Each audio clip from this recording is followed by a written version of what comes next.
Norfolk Business Show with Danny Snelling. Sponsored by MT Comms. Right. Okay, Mark. Mark, hi everyone. Nice to meet you. Nice to meet you. Nice to come in, and thank you for reaching out to me and Yes, no problem. and offering to come on. Tell our listeners, please, who you are, what your business is, and what you get up to there. Okay, thanks for having us on, Danny. My name's Mark. Hi, I'm one of the directors of Ecoglass. So we manufacture and supply high quality double glazed units and triple glazed and all the variety that comes with it. And we've actually been in operation since 1949, and it's a family business with a quality thread that runs through the business from top to bottom, from the board all the way down to the shop floor. Members of the family throughout the operation, and a number of our employees have been with us for a number of years, all their careers in many aspects. So it feels very much like a family business from top to bottom throughout all of our aspects, including our customers, because a lot of our customers have been with us pretty much since day one. So it has very much a family feel about it, and everyone within the organisation is still very much hands-on, and we're kind of within touching distance of everything that goes on. So it's a good place to work. It's a nice set of people. We've got some very good customers, very loyal customers, and we're just trying to do things a little bit differently. It's just so rare to come across a business, A, that's been in business that long, B, still got its sort of family roots and hasn't outgrown them and hasn't privatised them.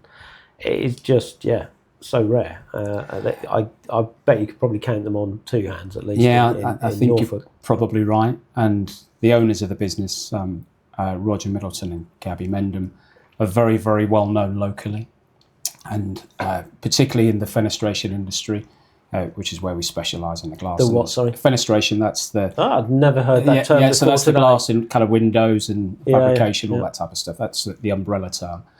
And specifically, we deal with the manufacture of glass, sealed units, triple glazed, double glazed units, all that type of stuff. And they are very, very well known within the industry. Obviously, Roger doing it for as long as he has. He's very, very well known, very, very well respected. But he's at a point in his career where he's decided to sort of step back a little bit and not be quite as involved as what he was. But, you know, we always welcome him coming in, doing the dawn raids that he does and livening people up a little bit. Yeah, I think he's long overdue a bit of time off anyway. Yeah, I don't think he'll be able to stop. No. And I'm not entirely sure we want him to either. It's actually often a question that comes up in these things, about retirement and, when to perhaps not call it a day, but at least start taking a step back.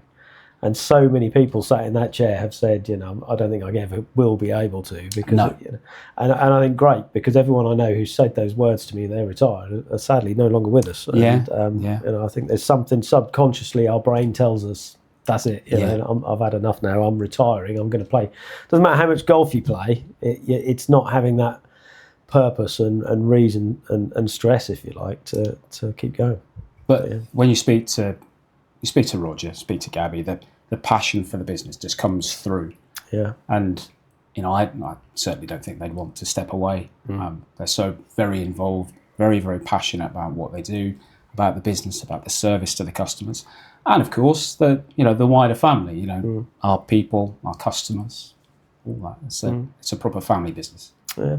So tell us more about you then. Obviously, you haven't been with the firm long, but how did you get to be there? So I've been in the industry for 34 years. Right. So since I left school. So my journey was very much on the factory floor.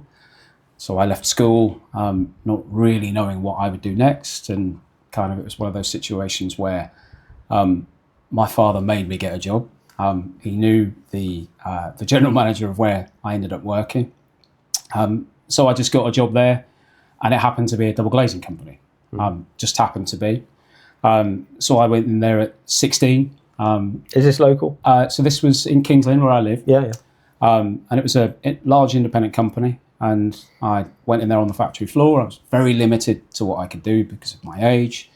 And it was quite a baptism of fire, because I wasn't used to kind of, quite big burly men kind of shouting instructions at me and not having a lot of patience.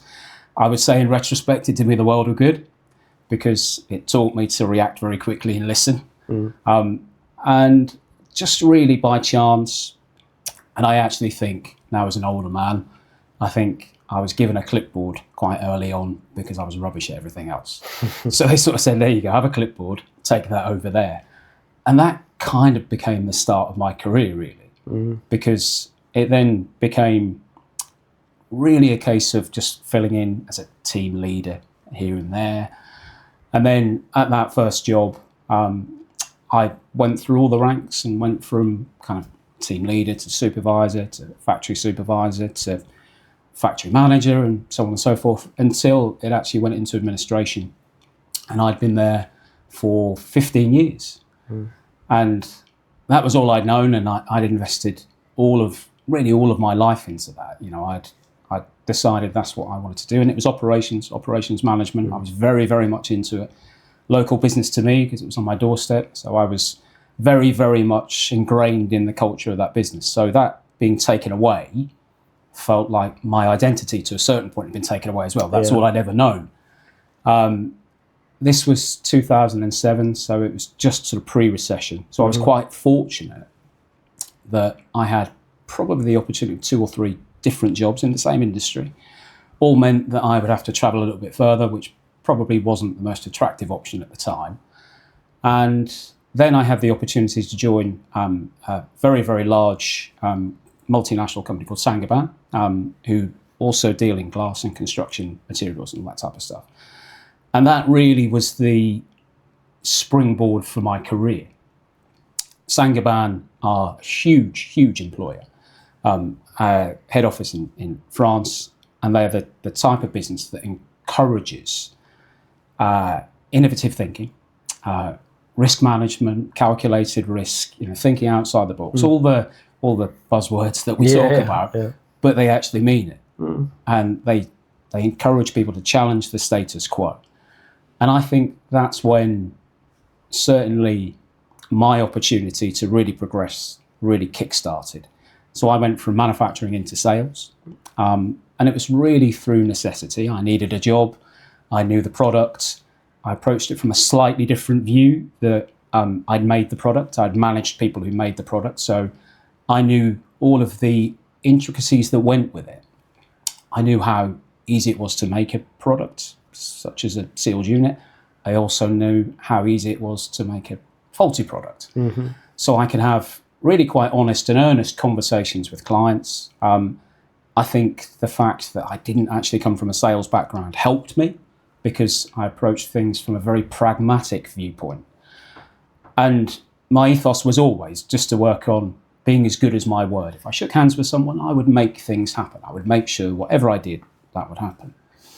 And I was very, very fortunate to work with some really, really good people that got to me quite early on, encouraged me to be all of the things that I've just talked about, take a risk. What's the worst that can happen? Nothing's really going to hurt if you just take a risk. If it goes wrong, okay, learn from it and move on. Just don't do it again.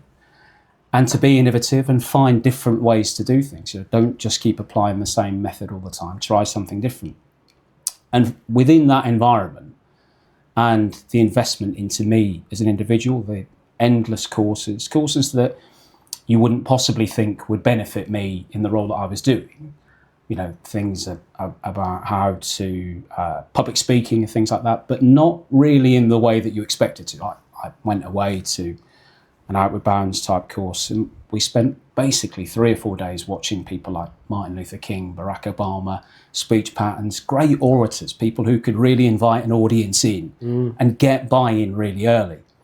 And then things about, and this was all put on by that company. And the psychology of sales, psychology of people, body language, all these things, all of these great tools. And like I said, it managed to really ignite a passion in me to think, okay, this, I could do this. I like this. And I really, really started to apply myself. Like I said, I think I was fortunate that I had some really good people around me. And then having the grounding that I had on the shop floor, kind of learning things the rough way and the hard way sometimes, it taught me a certain sense of discipline.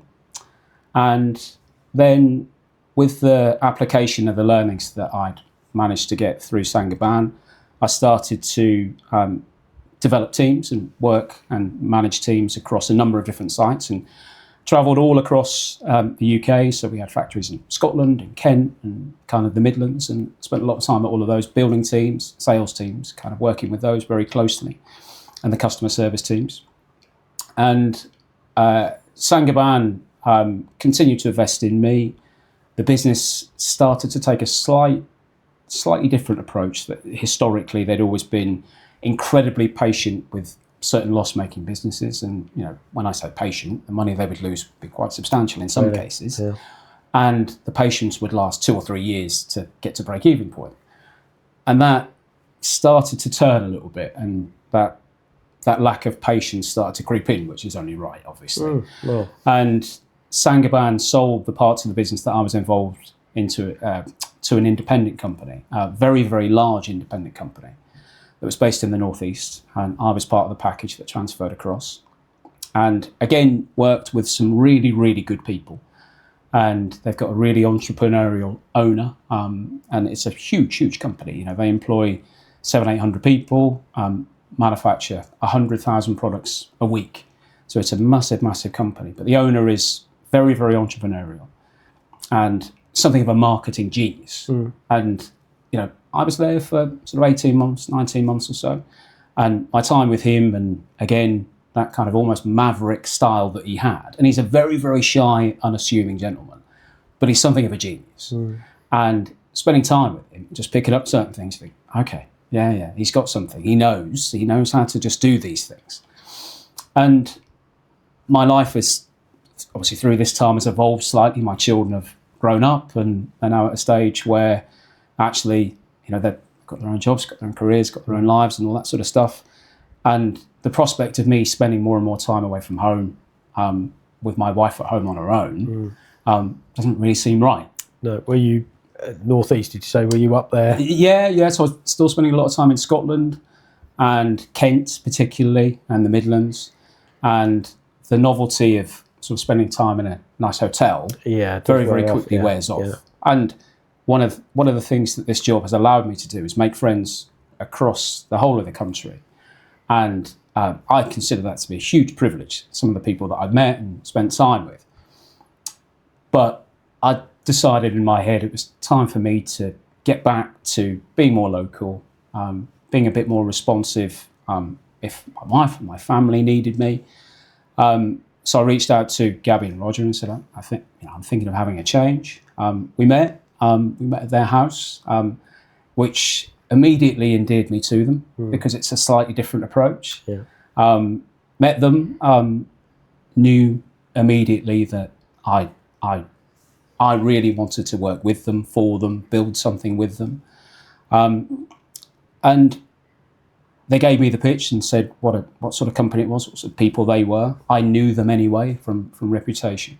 They knew of me from reputation. And we decided to see how things were. I started in the April 24, just to put in, as a sales role, to put in some robust sales processes, just to add, I suppose, a layer of a kind of corporate discipline. And value, I suppose, without taking the sheen of a family business and all the things that had made it great in the first place. And within probably about 5 months, I became commercial director. And then within 4 months after that, I became a member of the board, and now got responsibility across the whole of the site as well. So I tend to specialise in the commercial activities because kind of that's my background. But certainly very involved with the manufacturing process and the running of the business overall.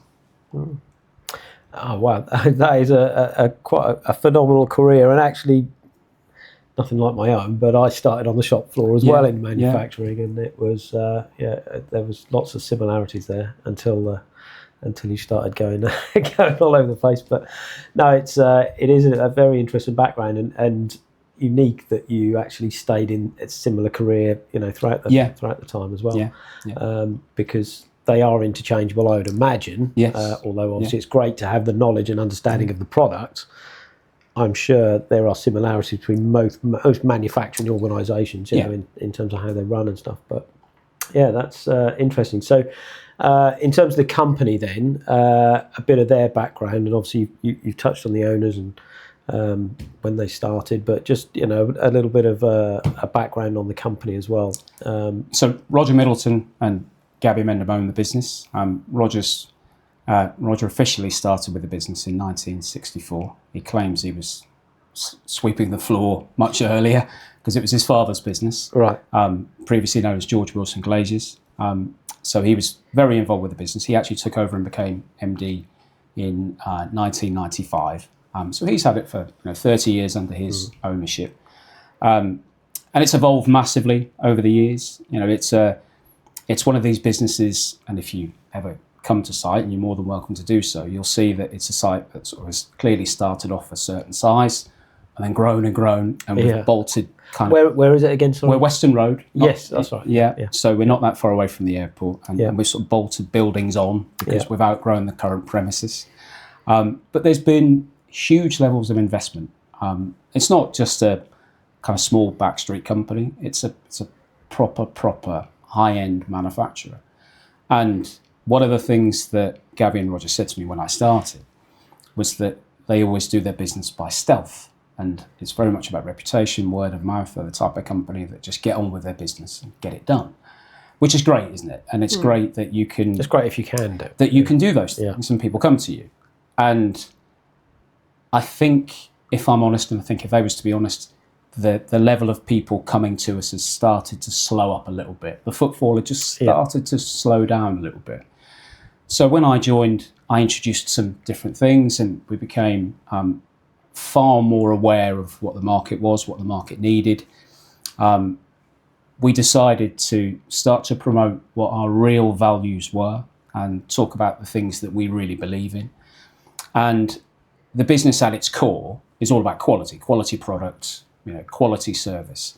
And customer retention is 99%, and it's virtually unheard of in this industry. And we've got customers, much like our staff, that start with us and don't leave. They stay. And they stay because they trust us and they've got an air of credibility. And of course, we're in manufacturing, so things do go wrong every now and again. Yeah. But we put them right, and we do it with integrity. When you say customers, who are your typical... obviously, there's probably quite a broad range, but... So it's typically people like home improvement companies. Yeah. You don't do the sealed, the UPVC as well? No. So we just supply the glass. Yeah. So but you'd supply the glass to UPVC companies that will then come and install it to your house. So there's really kind of sort of 3 or 4 sections of customers that we would deal with. So there's large fabricators, so people that actually manufacture the frames, and we'll send them the units, and sometimes they fit them themselves, or they go send them off to direct to trade. Then we have home improvement companies that will buy in the frame. They buy the unit from us, and then they'll fit it. And then we'll have sort of direct to trade. We'll have people just kind of walking off the street and buy a unit here and there, or sometimes jobbing builders. And they can range from very small amounts to huge amounts. Yeah, that's interesting, because I just... when you picture UPVC manufacturers, you would think they're kind of doing the both, but of course, they're very different. It's a really very different, specialised, nuanced product. And one of the things that, and obviously anyone within the glass industry, the fenestration industry, we're all glass bores. We are. You become a glass bore. But what I would say is that anyone that's got any interest in kind of any element of manufacturing, going into a glass factory for the first time is fascinating. Can you look at the scale, you look at the size, and it's quite extraordinary when you go in and you see the size of the sheets that come in, and the way it's cut, and how automatic it is on the cutting tables, and how it goes through the process. It's quite a remarkable process. And do you manufacture the physical glass itself? So we buy it in cut sizes. It's made by our, referred to as float glass suppliers. So that would be Saint-Gobain, who I used to work for, and people like Pilkington and people like that. Yeah. And you just presumably cut it up and... Absolutely. So we'll get an order in from a customer, we'll cut it to size, and then we'll send it And off. do you do the sealing process as well? Yeah. So we'll seal it into a So from a technical glazed point of view, just something I always come across, because I'm into property as well, not to mention my own, but you always see these blown units. It's frustrating as hell, because you just think, can I just stick a needle in that and get the, I don't know, whatever it is, missed out of it or something? But so that's what we consider a failure. Yeah. So that's where the unit has failed. Now, typically, there's so many different reasons as to what that could be. That could be that it's not been sealed correctly, that there's a gap in the sealant somewhere, and then water's got into it. It could be something as simple as that. And thankfully, it's not very common these days. No, they've got to be honest. It's usually on much older windows, isn't Yes. it? And everything's got to have a shelf life, hasn't it? But yeah, I'm just familiar with that problem. Yes, I always think wondered everybody what is. the course was. Yes. Do you do the very thin stuff for like what Like you've got heritage here? buildings and things like that. Yes, we do. Yes. So so we've got a particular line of units called EcoSlim, which is designed for heritage properties such as this. We do big oversized units as well, and leaded, and kind of basically every And possible I assume unit there's that you lots can of imagine. treatments on glass nowadays. These eco houses and such like that. Yeah, so the coating has become very, very advanced. So there's a number of different high performance coatings that we can apply, or we buy direct from the manufacturer, that we can put into the sealed unit, and you can increase the performance significantly by a number of different value added type glass that you can put into it. Are they different gases inside? Aren't they, Yeah, there is sometimes? different gas that you can put into it, but typically it's argon gas. Yeah. More often than not, we improve the performance of the unit by the type of coating that goes onto the glass.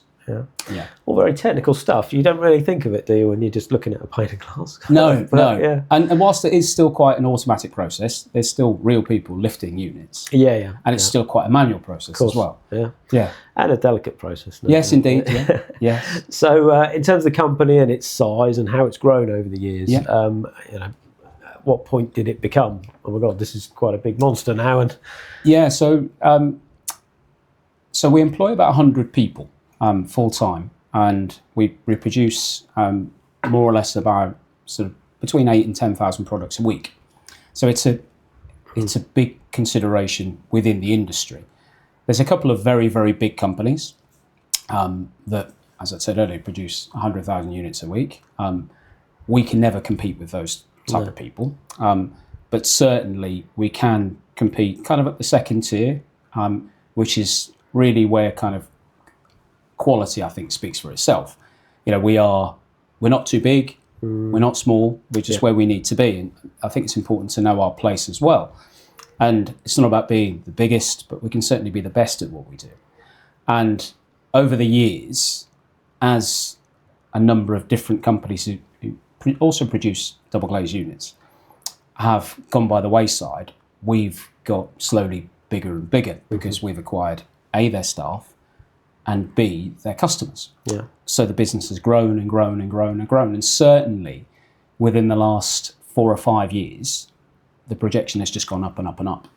And I anticipate, it's incredibly difficult to operate in this industry. It's very, very difficult.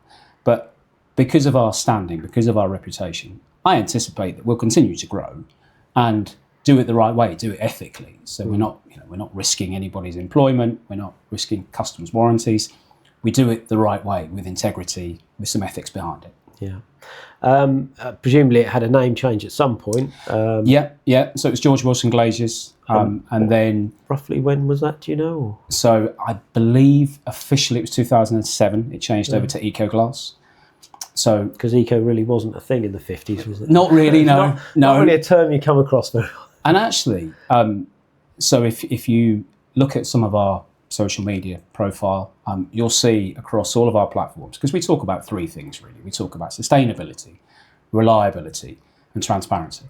So the sustainability element, we've actually invested quite a bit of money into that. So obviously we try and be as sustainable as possible and do the right thing.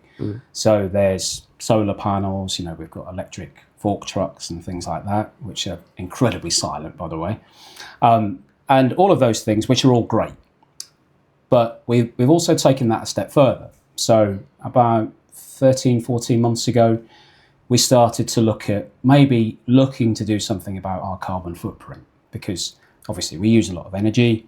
A few companies who are in the same industry as us do offer a premium service where you pay slightly extra and they'll try and offset what they've done by planting a tree, which, you know, is quite a nice touchy-feely thing to do, isn't it? Well, we had a very, very broad and very long discussion about this. And for me, personally, I think you either believe in sustainability or you don't. And I think you either commit to it or you don't. So we actually said, well, we'll take a slightly different view. So we'll have an automatic opt-in process. So as soon as you place an order with us, that contributes towards the purchase of a tree. So for every 10,000 sealed units that we make, we have 100 trees planted. So in the last 12, 13 months, whatever it is, I think it's coming up to about 5,000 trees that we've planted. Now that's, you can't go visit it because it's in Kenya. Yeah. However, we've got a virtual forest on our website where you can see. So rather than say, well, actually we believe in sustainability, but by the way, it's going to cost you, we're saying, actually, do you know what? Don't worry about your supply chain. It's green. We're as kind of offsetting as much carbon footprint as we possibly can. We're answering some difficult questions for you, because when your clients come into our customers and say, how sustainable is your supply chain? So, well, actually, do you know what? We buy from Ecoglass, and they've got it covered for us. Now, in addition to that, Saint-Gobain, who we buy our glass from, they are the most sustainable glass supplier on the market. They're an incredible company, and what they've got a commitment by 2030 to get to the most recycled product on the market, and increase that by about another 8 or 9% to 50% recycled material. Well, at the moment, they can't actually get to that without using recycled product. So currently, if you imagine with our large 6x3, 2x3 sheets that we use, there's an element of offcuts and recuts and things like that. They go in the skip, that gets recycled and put back into the new product, back at the float tank. And that's a relatively simple, well-established process. What Saint-Gobain have done is invested in these glass crushers that actually have the ability to separate all of the sealant, the spacer bar, and take the glass away from that and put that back into the into the glass, instead of that going to landfill. So at the same time as actually increasing the level of recycled content into the product, they're actually reducing the amount that goes to landfill as well. So we're part of that process, which is called Glass Forever. So all of a sudden, we're talking about, okay, we're as green as we possibly can be on site. Actually, by the way, every time you place a unit with us, that contributes towards us planting a tree for you. Oh, and by the way, we're as ethical as we possibly can be with getting rid of our recycled product. So, for example, all of our offcuts, all of our scrap, that goes back to Saint-Gobain, or for recycled, that goes back into your new product. And actually, the rejected double glazed, triple glazed units that you send back to us, or we have internally, and we only really do it for a very small amount of local customers, again, just to cut down on that footprint. You know, we don't want to be going all over the country for this. It's a few selected customers. That goes back into your new product. Well, actually, I think that's the difference between having a company that says, actually, yeah, we can be sustainable, we are that company, but it's going to cost you. Or you say, well, actually, it's all part of the service. We do that for you already.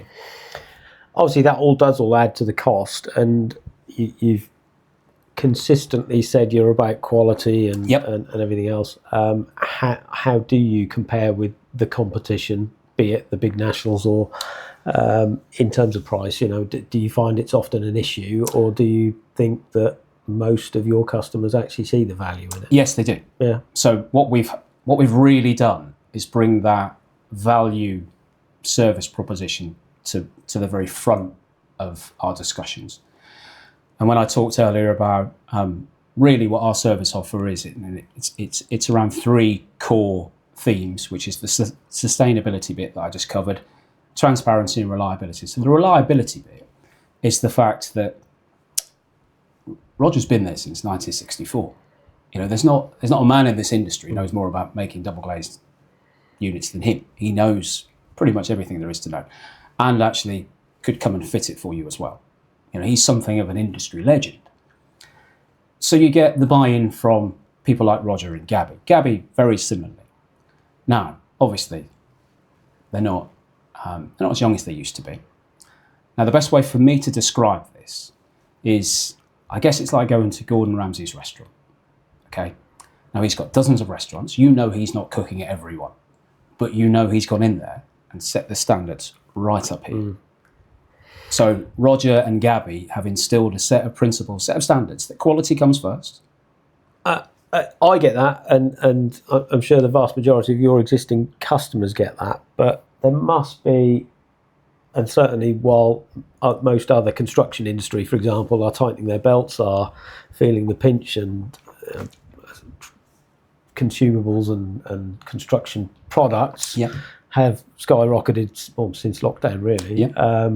They must be price conscious rather than, yes, I mean, of course. your Taylor Wimpey's of the world, I don't think are going to be going for premium product. And actually, that's where our customer base comes into. Our customer base aren't typically those very, very large Taylor Wimpey type people. Yeah. So it's that middle section of customers, and that's about knowing your customers, knowing yourself as a business, and being able to offer that very reliable service, very credible, very reliable. We turn up when we say we will. The quality's consistently good. Now, across the site, our reject level hovers around about 1%. The industry standard is 2%. Well, that's a massive saving immediately, because if you are an administrator in an office, every time you have a faulty product, you have to raise a new purchase order, you have to alert the company, you have to make plans with the homeowner to have another day off and come back, everything else, and all that type of stuff. So logistically, there is a massive issue. So there's a hidden saving for the customer immediately. And actually, yes, of course, we're not the cheapest on the market, but we don't want to be either. No. Because quality comes at a price, and that level of reliability, and the fact that you get all of this heritage behind the name, you get this experience, you get the people that have lived and breathed this for all these years. And not only that, one of the things, and coming back to the transparency element, and we've introduced some really key customer intelligence that historically the business hasn't done with our customers. But actually what we've done is we've introduced a really, really key, really vigorous account management program, where internally all of our employees know when there's a new customer coming in or a new development, anything like that. But the level of transparency that we show to our customers has gone from, we keep people up to date and communicate with them, to actually being completely on the front foot. So working day 3, for example, we send our customers a health check to say, okay, here's how much you ordered, here's how many of it was on time in full, and here's how many rejects there were. And we're in a process of evolving that to say, well, actually, there was this level of rejects, but actually they were all focused in this particular area. And by the way, we're already working on that, and we'll follow up with some root cause analysis to say exactly what we've done and why it won't happen again. So rather than be one of these companies that allows our customers to say, do you know what, we didn't have a very good month last month. Because obviously we're in manufacturing, things happen, we have breakdowns, all that type of stuff. We do have issues where, we'll have issues. We'll have issues that take a little while to get over for the very reasons that I've just said.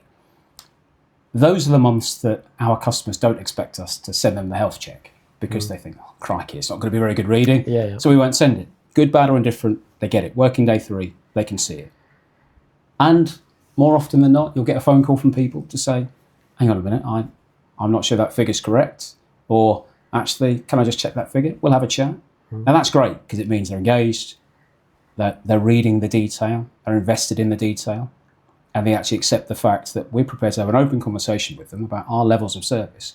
And we don't want our customers telling us, actually, you're not quite on your game at the moment. We are in a position where we know where we are with customers, how healthy the relationship is, how good it is, do we need to work on it?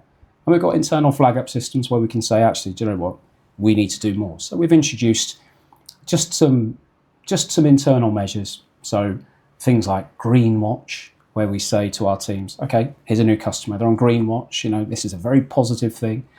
And actually to our teams, we'll say, okay, here's the business, here's what it looks like, here's what they do, here's what they're into. So when our guys on the shop floor, guys and ladies, sorry, on the shop floor, we'll see a new name, it's not just I haven't seen that before. Immediately they know who it is, what the size of the potential is, where they're based, what type of work they do. And we put a link to the customer's website so they can go and have a look at it for themselves to try and raise the engagement level. Because let's be honest, no business has gone bust because the employees are too engaged. We want our employees to know who our customers are, to ask questions, to... From what little experience I have of the whole manufacturing industry, that was one of the biggest bugbears I had. You had no visibility of the end customer, or once it goes out that door, and it was all what products and services are coming next and why. So there was no communication that way back. It was almost always us and them, which is terrible, isn't it? Yeah, it is. Yeah, and it does the opposite of the things that we talked about. It leads to complete disengagement. Does encourage people to look for another job, doesn't it?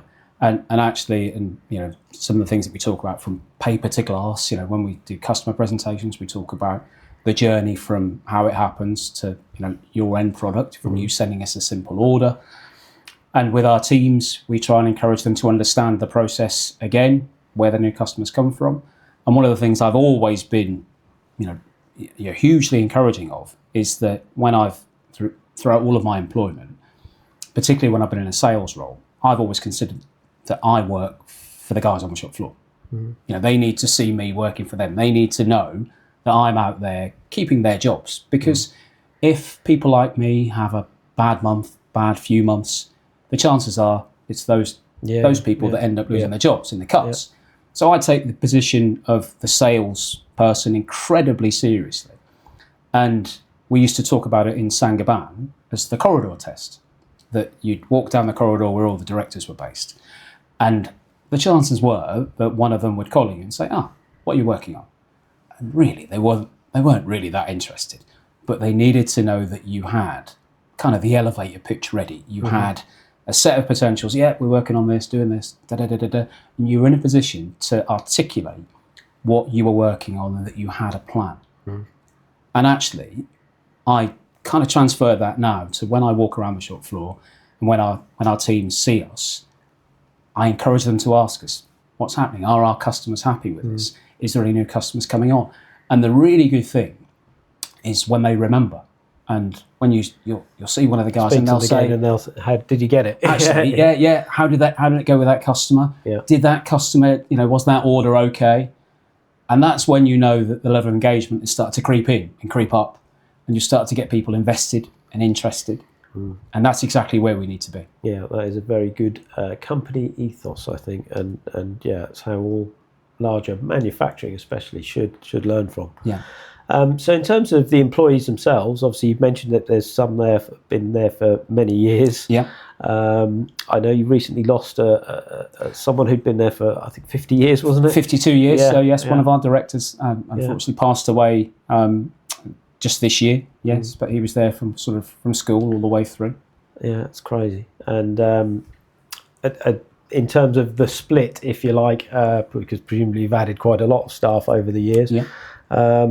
Would you say it's more than sort of 50% have been there a good sort of 10 years? Absolutely. At least 50% have got 10 years plus service. Well, that is good going. And do you have much, I don't know if you get involved in it, but do you have any sort of staffing issues? Presumably all businesses do, but I mean, are you short of staff? Are you... It's very difficult to get good staff, get them in. As I've said, the product itself is quite overwhelming. And the scale of the factory, when you walk in, you see the big sheets of glass.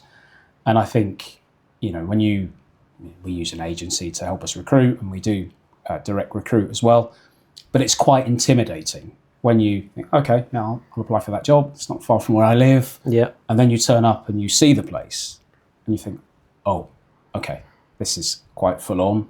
It's a busy production environment. And when you see the size of the building, the speed at which we work, the size of the glass, it does put people off quite a bit.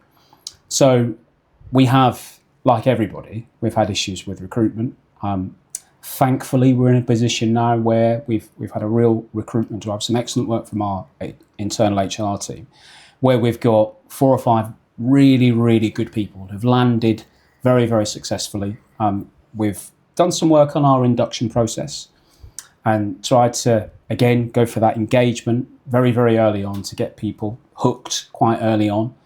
And actually, after a summer of some frustration, August has been fantastic for us in terms of getting new staff in. So we've managed to get to where we need to be in terms of numbers. We're just going through that training process at the moment. What I would say is, and this is a problem for every kind of long-term company like us, particularly family companies and people like that, is that because we've got a lot of very loyal employees and they're reaching a point where, in the next 5 to 10 years, some of them will get to retirement age, particularly the ones that have been with us for 40, 50 years, all of that experience will just drift away. Yes. Yeah. And those are the type of conversations just over a cup of tea on a bench where you learn far more than you ever would in any other circumstance. So that's an issue. And I was going to ask, what are some of your biggest threats looming? And I'm guessing that's got to be one of them, the experience it is leaving. But very much so. the fact you're aware of it and looking at it already. Yeah, practically, it would make sense for us to get 4 or 5 apprentices in and just say, right, okay, stand on that bench with this gentleman. Yeah. Realistically, No. that's probably not going to happen. No. But we are aware of it. That's one of our biggest threats, to lose that level of experience. Because, if you was to sit down and say to one of our very, very experienced team members to pass on the knowledge that they've got over the next couple of days through an induction process, it's just not possible. Yeah. But very slow burn over 6 months, a year, just drip feeding information, because you forget how much you know, don't you? And some of our guys just instinctively know. Yeah. So yes. Yeah. As I said, being aware of it, I guess, is the main thing. How about threats from other industries or other technology or anything you see looming? Yeah, for us, I think our biggest threat, and we've seen a lot of this year, is really with the increase to the national insurance and change to the national insurance and the increase to the minimum wage. Yeah. It's changed a lot of our customers' activities. So we've seen lots of change in circumstances, people deciding that actually it's just too big to deal with, and they decided to close the business and move on. So the actual customer base and how safe to trade with some of our customers, potential customers, is becoming more and more of an issue. So we're having to be far more selective about the type of people that we trade with. So effectively, we're limiting the field upon which we can go hunting. So we don't have a huge amount of potential business that we can go to that will give us the security and really the safety that we need. Yeah. We're lucky that we're never really short of business. We're very strategic about the way we go in search of it. But certainly, that's one of the key threats. I would say the continued pace at which our competitors grow. As I've said, there's a couple of our competitors that are, and it's no exaggeration, 10 times bigger than what we are. Well, we're never going to compete with those people. And because of their purchase power, their prices are significantly lower than ours. But we're in a position where actually there's that consistency that we can apply to it. It's always the same level of quality, same level of service. And one of the differences in that family business kind of dynamic and family theme business is that the chances are you're always going to speak to the same people when you pick the phone up. And there's something about that, isn't there? Oh, absolutely. You build a relationship over the years with a person on the end of the telephone.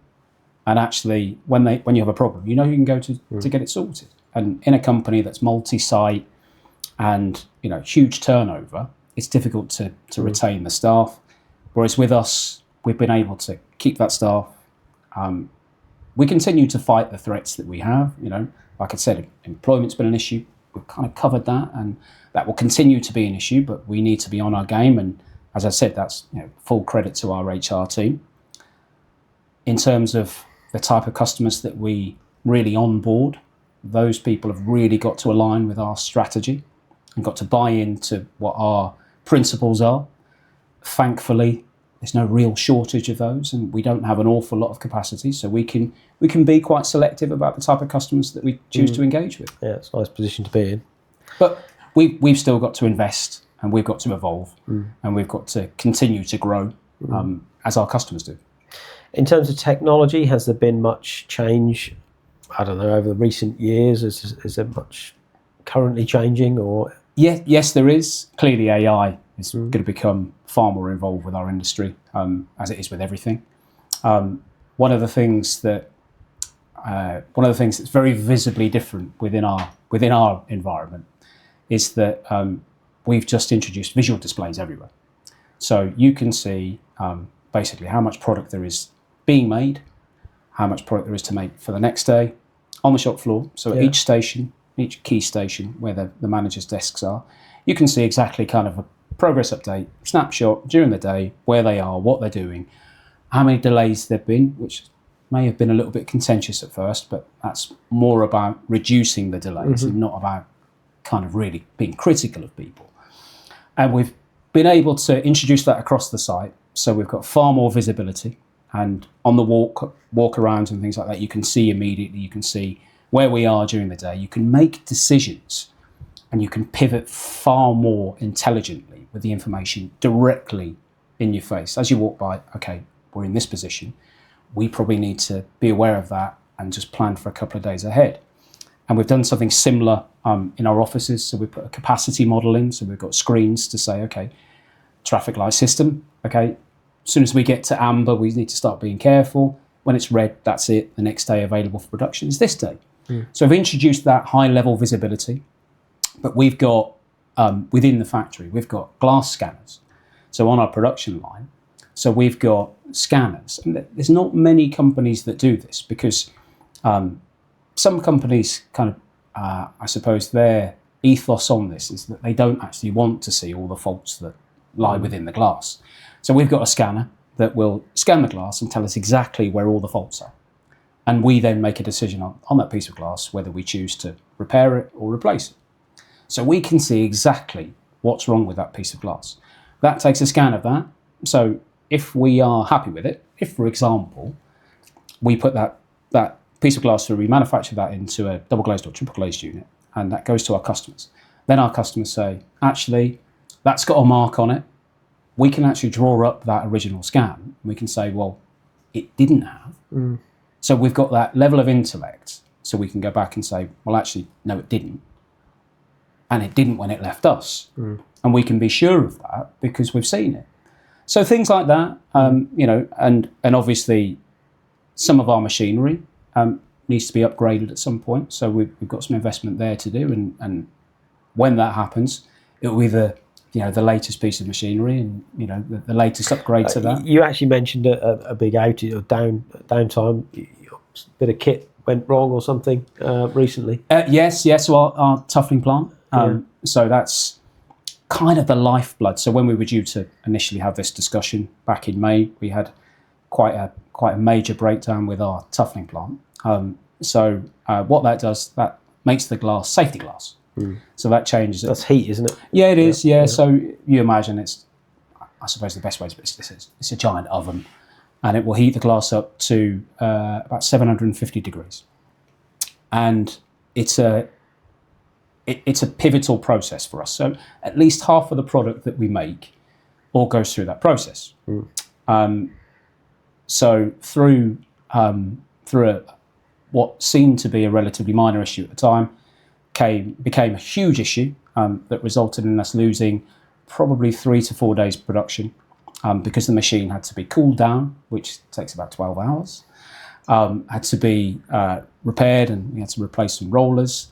That took probably about a day and a half, and then we had to reheat it, which takes another 12 hours, and then you have to go through the process of making sure that the quality is coming out correctly at the other end.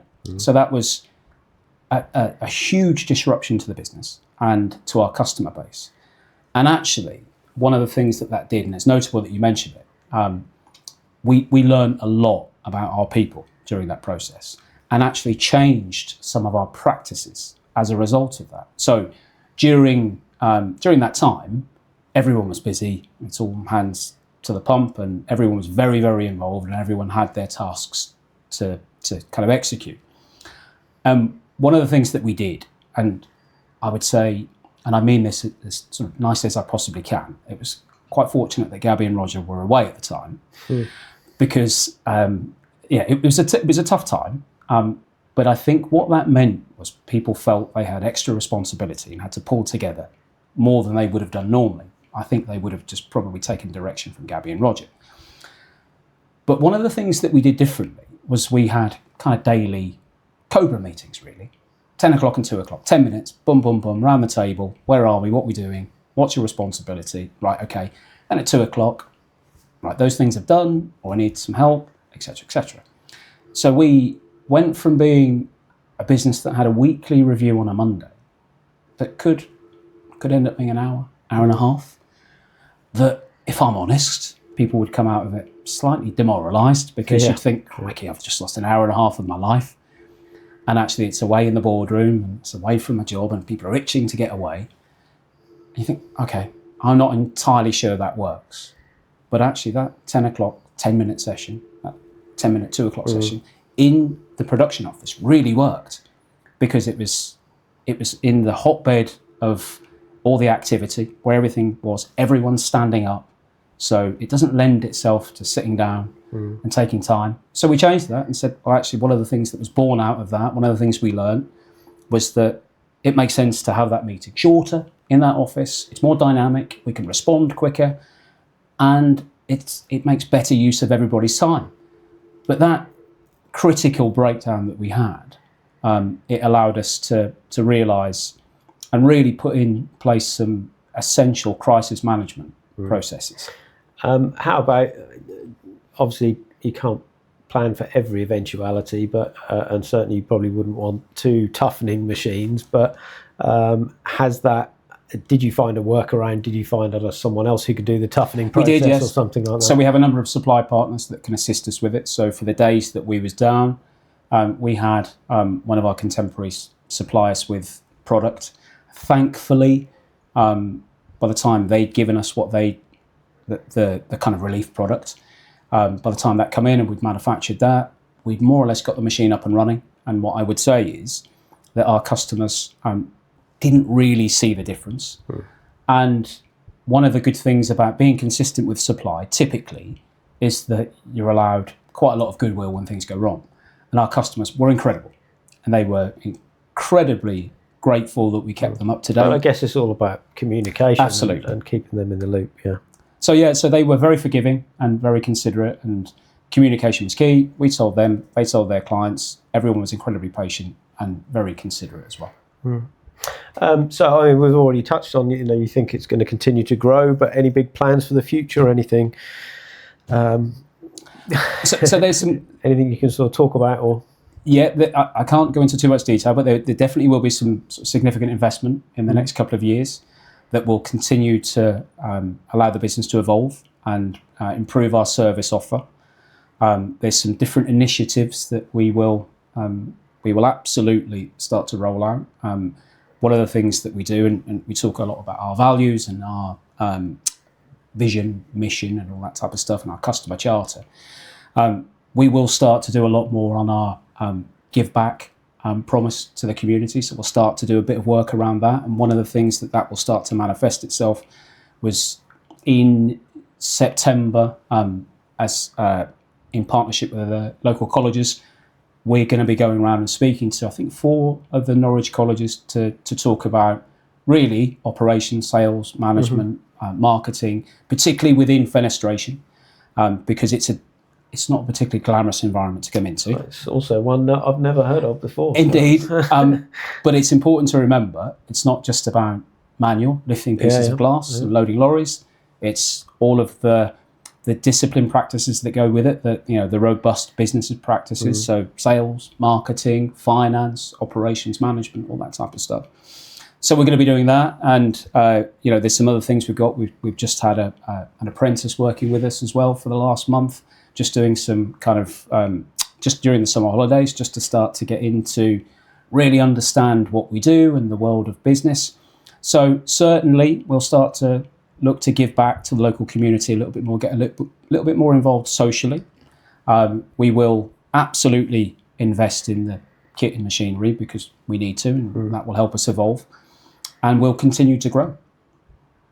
One thing I did want to touch on, but perhaps overlooked until now, safety. Obviously, I know most manufacturing entities are massively concerned with safety. How do you know historically how it's been at the site? Obviously, things have improved massively, I'm sure. But I've just suddenly thought, well, glass. It's probably quite a dangerous object. It is, and one of the good things about walking through a factory compared to when I started is that you won't see anyone on site without all of the safety equipment. And I would say that's true of pretty much all of our competition and our contemporaries. It's something that, as an industry, we take incredibly seriously. So it's not timber, is it? It's not polystyrene. It's glass. Any level of misplaced activity, you could end up with some serious damage. So all of our people are kitted out in all the requisite PPE, hearing protection, eye protection, all that type of stuff. We've got lifting equipment everywhere across the factory. So we expect people to lift to a certain degree. Anything they can't, they've got lifting aids where they don't have to actually lift themselves. They can use the machinery and the kit that we've got. Any visitors that come in, it's the same. They all get kitted out. So if you was to come for a tour, you'd be given all the safety equipment. You wouldn't step foot until you've had something of an induction to know where you can walk and where you can't, what will be going on, what to expect when you're out there.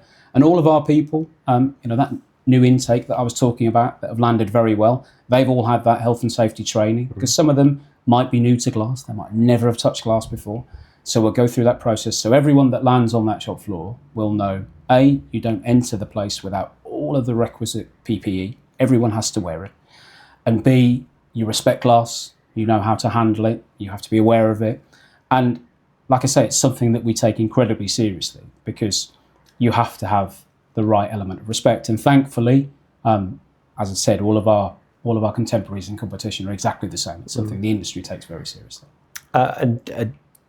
Do you know if that's historically been the case, or has there been? I don't expect you to divulge any. I think things have changed. Yeah, I'm sure everyone. They have. Back when I first started, there was a very different way of managing people, and it was almost a sign of bravado that you would lift certain things beyond the weight that you really could. You didn't need safety equipment for that, and you got called certain names if you didn't wear it, that type of stuff.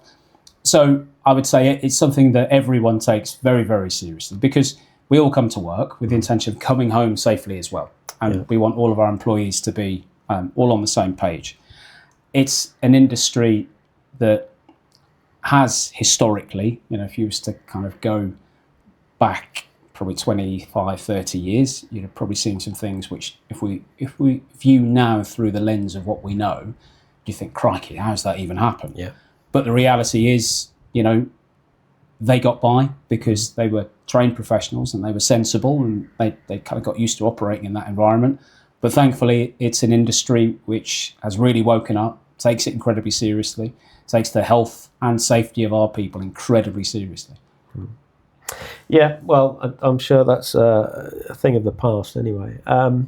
So I think the only thing perhaps left to ask is there anything our listeners can do for you? Is there anyone you're specifically looking out for, or any local companies you think you'd like to reach out to? And I think what I would say is I'm very interested in opening the business up to all Norfolk businesses, just to start to engage more openly with like-minded businesses, to start to exchange ideas and share best practice and all that type of stuff.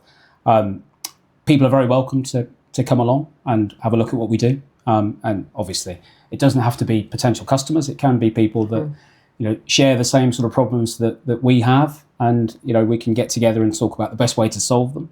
But yeah, anyone really that's got an interest in the business and learning more about us, they're welcome to get in touch. Brilliant. Well, Mark, thank you for coming in. Thank you. It's been an absolute pleasure to been a learn more pleasure. about that. And I wish you every success in Super. Thank you. the future. The Norfolk Business Show with Danny Snelling. Sponsored by MT Comms. Just a quick word from me. Absolutely thrilled with the response and feedback we've had so far. It really has been so positive. We're going to continue with it. I do just need to ask you all, please, just to take that 1 second to click the subscribe, like, follow button, share them. Just do something for me, because we're never going to be monetized. We're not going to make money from this show, and that's not our intention. We're a local Norfolk show, so we're never going to get those worldwide viewing figures that need to monetize channels. It's not about that. We genuinely are just trying to give back to the business community in Norfolk. So please do that favor for me. It will just increase the visibility of those guests we have on the show, so they get more impact from it. And who knows, if you're a future guest, then you'll get the benefit of that as well. So please do that for me. Obviously, we're sponsoring it from MT Comms. Please do keep us in mind if we can help with anything IT related, Office 365, support, cybersecurity, 365, that sort of thing. We also do telecoms, mobile, CCTV. There's loads of stuff we do. Just reach out to us and ask us if you can help with anything. Thank you, guys.